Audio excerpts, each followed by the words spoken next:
Hi guys, happy holidays. This is Trish from Project Fleur. I just wanted to thank you so much for purchasing one of our centerpiece kits. It's going to be a lot of fun. I thought to myself, why should I have all the fun?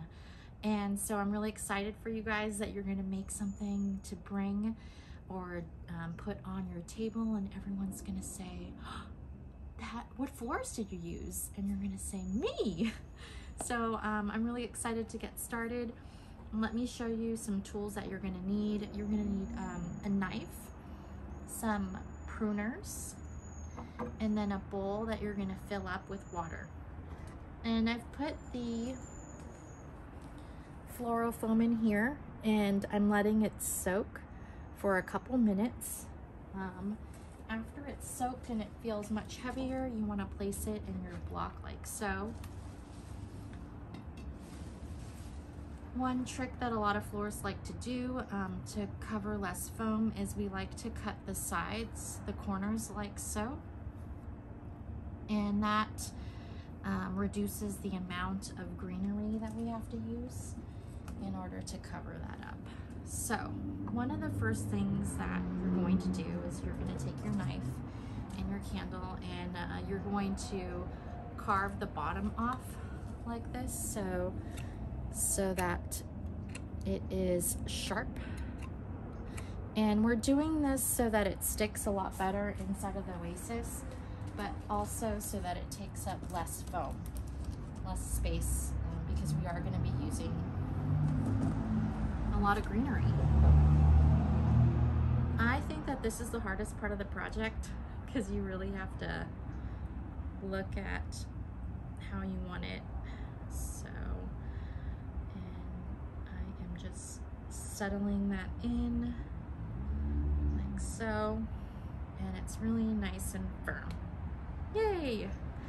So this centerpiece is perfect for a table that sits 6 to 8 people.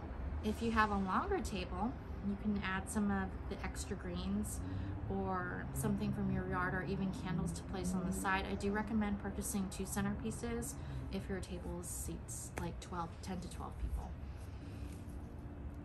So one of the first things that we want to do is, and I pre-cut some of this just for the video's sake, is we're going to create some longer branches, and the total length of the centerpiece we want to make is around 2.5 feet, so almost like the length of this table here, almost 2 to 2.5 feet. So one of the tricks that I want to show you is the angle that we want to place it. We don't want it like this. We want it to gracefully drape downward. So for the branches, you're going to want to place it kind of more at a slight angle so that it gracefully drapes downward and doesn't look like you have wings. One of the tricks is you really want to remove the bottom foliage here so that it takes up less room in the foam, and you just get a better adhesion. So I'm gonna bring it down like so. And do you see how I kind of did that at an angle? We're gonna take longer pieces at first. I'm gonna take longer pieces, and I want to show you. So I have some greenery here. I'm gonna hold, and I'm gonna pull down like so. And that is the best way to get your little pine needles off. Also, cutting at an angle also helps place the stems in. And again, you can kind of see that I've got kind of this draping, and it doesn't really matter per se if you do it, you know, upside or the other way, as long as it looks beautiful to you. Again, now I'm starting with the longer pieces, and I'm going to start to layer it downwards. So I'm starting with the longer piece, then I'm going to go to medium and then short. So right now I'm adding my medium pieces here. Let's see, some medium pieces, taking that off. Inserting that in. This is another medium piece, kind of making sure. And then I kind of started downward, and now that I'm going upward, and my goal is to cover a lot of the foam eventually. Again, so I have a lot of bristles here, hold and pull. And that's a technique that we use in a lot of flower arranging, is that we remove the bottom stems. And I would say we do that a lot because we want to reduce the bacteria that accumulates in the water for vase arrangements. But in this case, we're just doing it to create better adhesion into the foam. And just adding some smaller pieces to the top over here. This is so fun, it smells so good. That's one of the things I love about the holidays. And then we've got some shorter pieces, and let me just kind of measure that for you. Around, this is around like 5 to 6 inches, and I'm placing it downwards like so. And down, angled. Angle it downwards. This is the sides.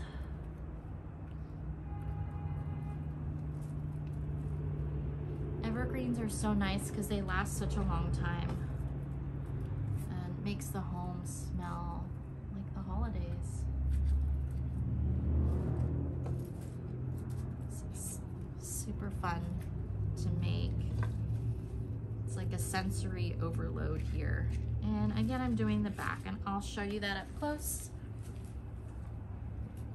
To the side, I've got the longer piece draping down over here, the middle piece, and then kind of smaller pieces coming up.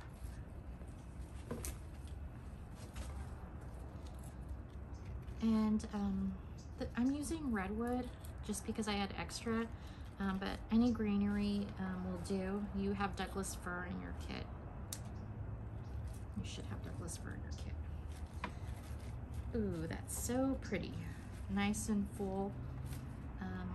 I am going to take a couple of smaller pieces to place in the middle here, because that's an area that doesn't usually get filled up with flowers, because the flower is, it looks funny if you put it in the middle.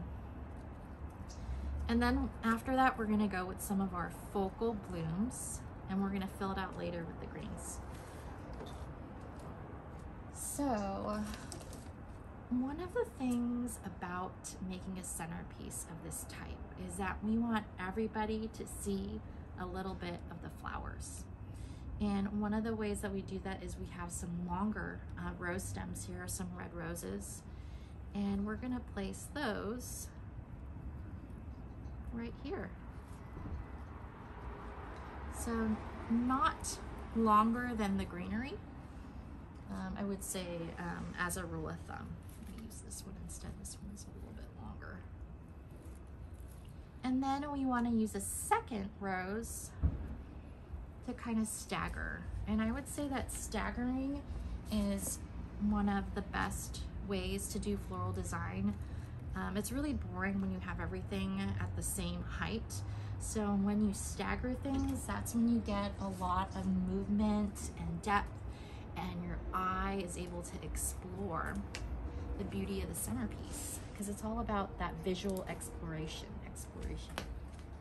And then I have one at the bottom here, and I'm going to do a diagonal, do another one at the bottom, and then I'll add another one, a rose in the back.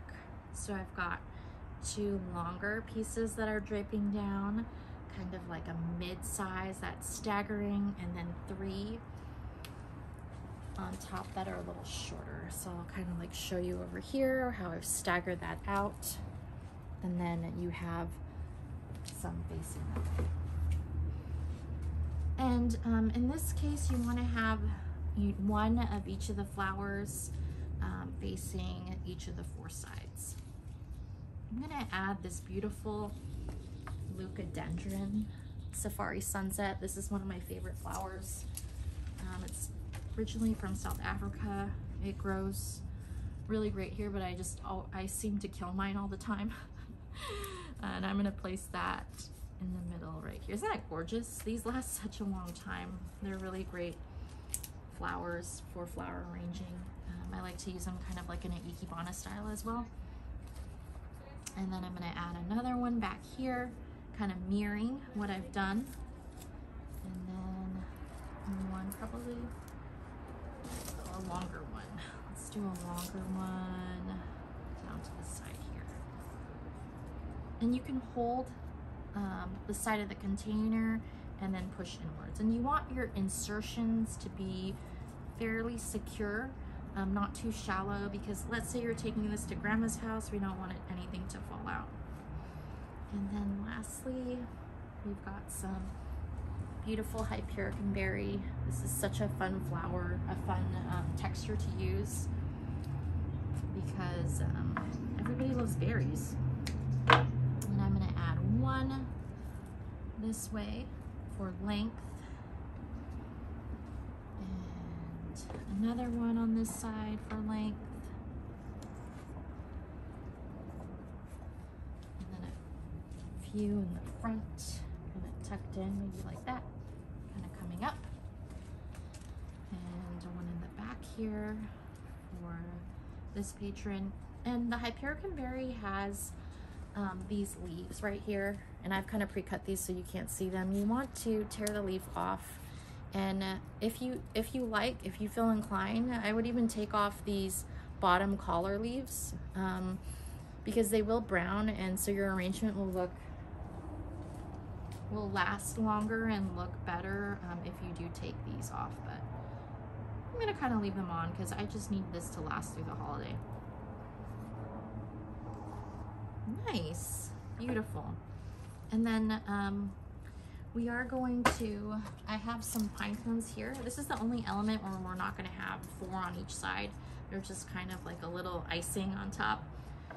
And what we want to do is you want to take a little bit of your, maybe about 3 inches of your branch, and you're going to twist these pine cones together, and then you're going to twist the wire around like so. And now it's really important that you're not placing it like this, because then it looks like 2 eyeballs, and that's a really big design element, a design tip, whether it's like you're arranging flowers or you're doing this kind of centerpiece. And I'm gonna place that kind of like tucked in over here, like so, kind of like at an angle. You can see that they're staggering again, like a good layered haircut. And then last but not least, you're gonna find some holes. Holes are, we use that term in flower arranging to refer to any spots of oasis that remains unfilled. You're gonna take any kind of small pieces of greenery and fill that up as kind of your lasting item.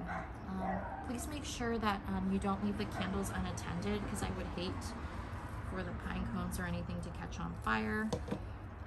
This is, you know, really just supposed to be lit for dinner. So this is turning out really nice. Yeah, just keep on filling it in with your greenery here. I see some holes over here in the corner, and then a little bit over here. But it just smells terrific. Everyone is going to be so awed that you made this, and you know, you're going to feel so proud of yourself that you made something. And I think that's what I love doing classes. I love our little bouquet subscription, monthly by monthly club that we have, because I get to do little lessons like this and introduce you guys to a lot of botanicals that, you know, you've never used before. And we get to make a little arrangement together, or you can just leave it and pop it in the vase. But that's one of the things that I love about flower arranging is being able to gather people together and make something special out of arranging, out of botanicals. All right, you want to walk all around your centerpiece to see if there's any holes over here. I had some in this area to fill out.